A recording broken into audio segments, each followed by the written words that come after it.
Barrister Asaduzzaman Fuad, আপনি যেহেতু পড়াশোনা করেছেন লন্ডনে, আপনার অনেক মানুষ পরিচিত লন্ডনের সংবিধান, তাদের পার্লামেন্ট সিস্টেম।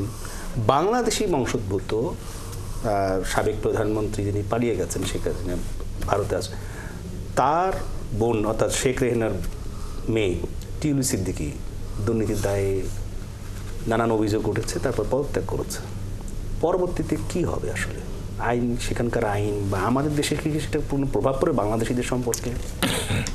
না, এটা খুব ছোট একটা ঘটনা ইংল্যান্ডের জায়গাতে। সে একজন খুব জুনিয়র মিনিস্টার এবং খুবই insignificant in terms of political class. যেটা হচ্ছে যে আপনার তার পলিটিক্যাল ক্যারিয়ার শেষ আর কি। যদিও তার হয়তো এখনও এমপি পদে আছেন, ব্যাকবেঞ্চে চলে গেছেন ফ্রন্ট থেকে, তো ব্যাকবেঞ্চার হলেও তার লেভেলে যে পরিমাণ সমালোচনা হয়েছে এবং এই ধরনের ঘটনা ঘটার পরে ইংল্যান্ডের এস্টাবলিশমেন্টের কাছে সে আর মুখ দেখাইতে পারবে না, ডিসগ্রেসড। এবং এই ধরনের শত শত এমপিদের উত্থান পতন আমাদের পড়ালেখার সময়টাতে আমরা সেখানে দেখেছি। দ্বিতীয় যেটা হতে পারে সেটা হচ্ছে বিচারের প্রশ্ন।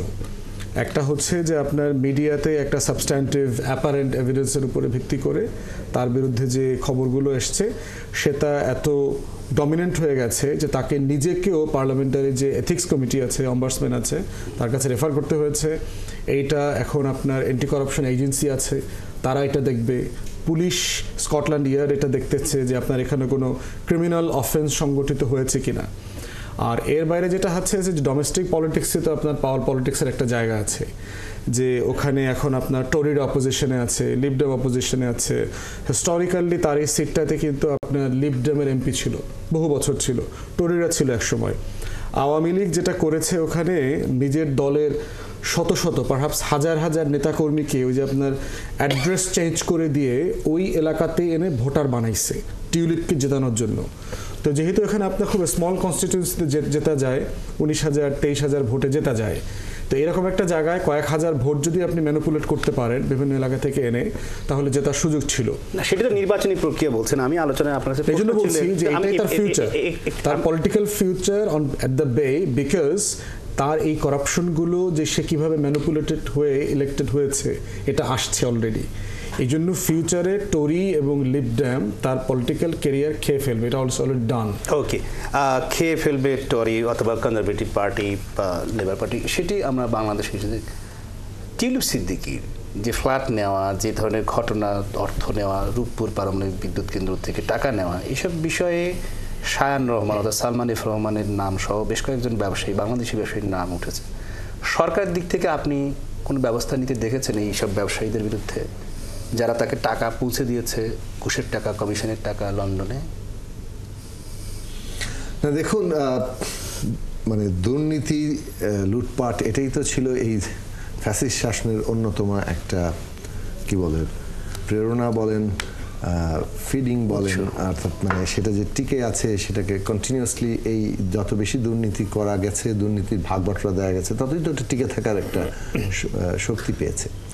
তো আমরা এই কথাটা বহুদিন থেকে, বিশেষত 14 সালের পর থেকে আমি নিজে মনে আছে, আমরা এই সরকারের টিকে থাকার কৌশল নিয়ে আলোচনা করছিলাম, যে তারা নিজেরাই কেবল তাদের শাসনের একটা পলিসি হচ্ছে যে লুট করো এবং সবাইকে কিছু না কিছু ভাগ দাও, যতগুলো ক্ষমতার খুঁটি আছে সেখানে সবাইকে ভাগ দাও, যাতে করে তারা এই পুরো ফ্যাসিস্ট ব্যবস্থাটার অংশীদারে পরিণত হয় এবং এটাকে টিকিয়ে রাখার জন্য তারাও প্রাণান্ত করে। এই কারণে আমরা দেখেছি কিভাবে সবাইকে বেশ এই ব্যবস্থা রক্ষা করার জন্য কাজ করতে, এখনও কাজ করে যাচ্ছে, লুকিয়ে আছে বিভিন্ন জায়গায়, কিন্তু তারা এখনও নানানভাবে কাজ করছে।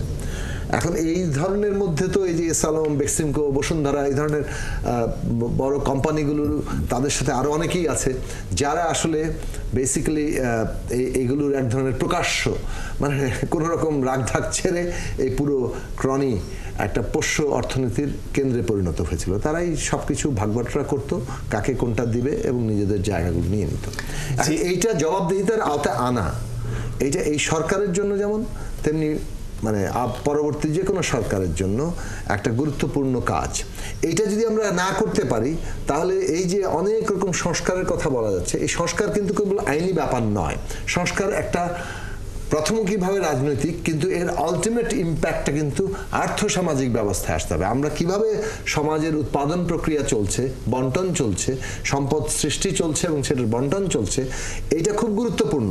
এইখানে পুরো উৎপাদন প্রক্রিয়া এবং বন্টনে একদল ক্রনি তারা পুরো দখল কায়েম করেছিল। এটা না ভাঙা গেলে এবং কিছু লোক যদি বিচারের আওতায় না আসে, জবাবদিহিতার আওতায় না আসে, তাহলে পুরো ব্যবস্থাটা আবার নিজেকে মানে পুনরুৎপাদিত করবে, পুনরায় আবার নিজের। তাহলে যারা এটা সরকারের অগ্রাধিকার হতে হবে।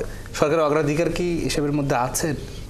অবশ্যই আছে অগ্রাধিকার না থাকলে এই প্রক্রিয়াগুলো নিয়ে আপনি কিভাবে কথা বলছেন? আপনি গত কয়েকদিন আগেও আপনি দেখেছেন যে এস আলমের ৩,৫০০ কোটি টাকা শেয়ার জব্দ করা হয়েছে। টিউলিপ সিদ্দিকের যে আপনার তাকে যে পদত্যাগ করতে হয়েছে, বাংলাদেশ সরকারের পক্ষ থেকে তার বিরুদ্ধে দুর্নীতির অভিযোগটা আনা হয়েছে এবং তার বিরুদ্ধে দুর্নীতির তদন্তটা প্রথম বাংলাদেশে ইনিশিয়েট করা হয়েছে। বাংলাদেশের দুর্নীতিটা ইনিশিয়েট করার ফলে ব্রিটিশ প্রেস এখান থেকে কিউ নিয়ে তারপর তারাও তার দুর্নীতির খোঁজখবর নেওয়া শুরু করেছে এবং পরবর্তীতে দেখা গেছে যে তিনি আর আসলে ব্যাপক আকারে দুর্নীতির সাথে জড়িত, যে কারণে তাকে শেষ পর্যন্ত পদত্যাগ করতে হয়েছে। বাংলাদেশে আরও যেসব ব্যবসায়ী গোষ্ঠী আছে তাদের প্রত্যেকের বিরুদ্ধে, যাদের বিরুদ্ধে এই ধরনের এই লুটেরা অর্থনীতির সহায়ক হিসাবে কাজ করার অভিযোগ আছে, প্রত্যেকের বিরুদ্ধে ব্যবস্থা নেওয়া হয়েছে। বেশ কয়েকজন এই মুহূর্তে জেলেও আছেন। তো আপনি যদি সরকার এই বিষয়টাকে প্রায়োরিটি না দেয়, তাহলে বেক্সিমকো সালমান এফ রহমান তো এখন জেলে থাকতেন না, উনি মুক্ত বাতাসে ঘুরে বেড়াতেন। এস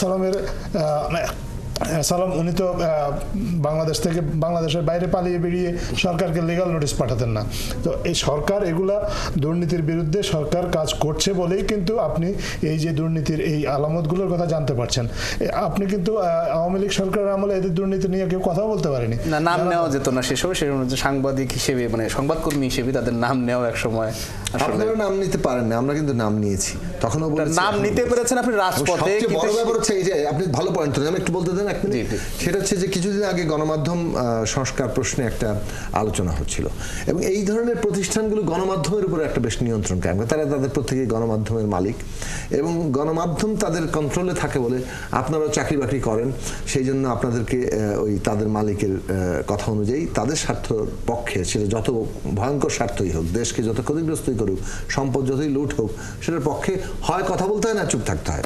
এখন যেটা আমরা বলেছিলাম, আমি নিজে সেখানে তুলেছিলাম যে দেখুন, গণমাধ্যম তো কে মালিক সেটা তো পরের ব্যাপার, এটা তো একটা পাবলিক প্রতিষ্ঠান, এটা একটা, এবং এই প্রতিষ্ঠানে অসংখ্য লোক দায়বদ্ধতা আছে জাতির, তাই না? ফলে তাদের ট্যাগ গণমাধ্যমের জায়গায় থাকতে হবে। হ্যাঁ, গণমাধ্যমে যাতে আর কেউ ভবিষ্যতে এই রকম গণমাধ্যম তৈরি করতে না পারে যে তারা একচেটিয়া ভাবে মিথ্যা এবং একটা প্রোপাগান্ডা মেশিনে হচ্ছে বা দুর্নীতিকে ঢেকে রাখার জন্য কেউ মালিকানা ব্যবস্থার পরিবর্তন আনতে হবে। গণমাধ্যমে কেউ 100% একক মালিকানা হতে পারবে না। গণমাধ্যমে অবশ্যই এখানে মালিকানা ব্যবস্থার মধ্যে শেয়ার আনতে হবে, এমনকি পাবলিক শেয়ার ছাড়ার ব্যবস্থা করতে হবে, যাতে করে এমনভাবে এটার আয়োজন করা দরকার যাতে করে এই যে একটা কোম্পানি কিংবা একটা গোষ্ঠী পুরো জিনিসটার উপর একটা নিয়ন্ত্রণ কায়েম করতে পারছে, এই নিয়ন্ত্রণ বন্ধ করা যায়।